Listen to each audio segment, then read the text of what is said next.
মামুন ভাই, কি অবস্থা? বিদেশে আসার অনুভূতিটা কিরকম? ভাই, ভাই আপনার অনুভূতিটা আমি জানতে চাই ভাই। আমার অনুভূতি ভাই একটু কন ভাই, আপনার অনুভূতিটা কিরকম? জীবন ধ্বংস ভাই। মাফি কইস? মাফি কইস, ওয়াল্লাহ মাফি কইস। ভাই যারা বিদেশে আসতে চায় তাদের সম্বন্ধে কিছু একটা ভাই বলেন।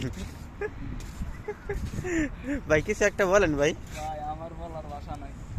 না ভাই, তাদের আর কি যারা নতুন আসতে চাইতেছে বিদেশে, তাদের সম্পর্কে আগমন সম্পর্কে কিছু একটা বলেন, ওয়েলকাম করবেন না তাদেরকে? ভাই, বিদেশ না আইসা দেশের মধ্যে এই 5 লাখ টাকা দিয়ে গরু কিনা গরু পালা অনেক ভালো ভাই। এর চেয়ে বলার বেশি কিছু নাই। ভাই যারা বিদেশে আসার জন্য পাগল, তাদের সম্বন্ধে কিছু বলেন। তাদের সম্বন্ধে কিছু বলার আছে ভাই, কষ্ট না করলে জীবন সুন্দর হয় না, হয়তো এটা শিওর কথা। তো আসুক, good bye Bangladesh, welcome to Saudi Arab.